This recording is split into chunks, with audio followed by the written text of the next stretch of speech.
I think what we've all seen is a huge growth in the complexity of tax. Nobody ever prints out the tax legislation has books anymore, but we've gone from this thickness to this thickness. So we've seen a huge growth in complexity, whether that's in BEPS Pillar 2 in the corporate tax space, let's say IR35 in the employment tax space. In every area of tax, we're seeing much growing complexity. That makes it much harder to manage tax, and it also potentially leads to people having to become far more specialised to cope with that complexity, and we're particularly seeing that in the firms. I think the other key area we're seeing is the growth in reputational risks. We've seen all of the media and political pressure on tax. That has led to a change in the way we approach tax. And certainly as heads of tax, if you're going out, you're speaking to your CFO, you're speaking to your board, we're getting far more questions from them, which are around what are the reputation risks here. So not just the technical issues, the technical tax points we need to consider, what are the reputational risks that we need to think of as a business. The final thing we're really seeing come through is a change in approach with tax authorities. So if the old-fashioned approach was very much come in, check your tax calculations in detail, what we're really seeing now is tax authorities come in and increasingly look at what's your governance around tax, what's your process. And we've certainly seen examples where tax authorities, rather than trying to audit our tax calculations, are now looking to understand our process and actually audit the process rather than the detail. And that will then drive a very different approach in how we all have to go about managing tax. I think we've seen a growth in the need to be highly commercial. So the days when as tax people you can just sit in a room, talk to other tax people, maybe draw a structure diagram up on a whiteboard, I think those days are long gone.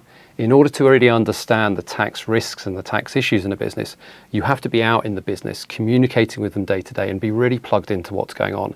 And it's only through that you can really understand the issues you're going to see in the future. Also, it's really important then to be able to speak the language of the business.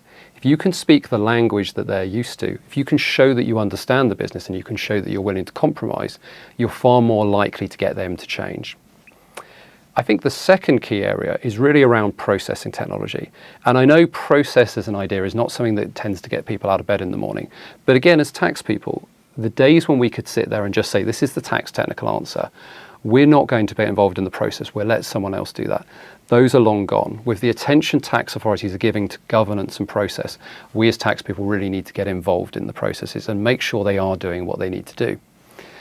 I think the other point then that comes from that is really around technology. And we can't have a discussion about the future, obviously, without talking about AI. But I think we need to be really careful here about what the impact will really be. Anyone who's gone out and used a generative AI platform and tried to use it to give a detailed tax technical answer, it's just not there. You're going to get something that is largely nonsense.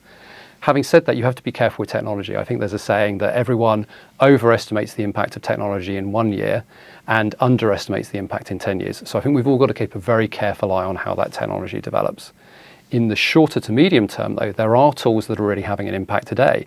If we think about data wrangling tools like Alteryx, we've certainly been using those a lot and they're incredibly powerful. And I think if you roll forward 3 or 4 years, we will talk about using tools like that in the same way as we would talk about using Excel today.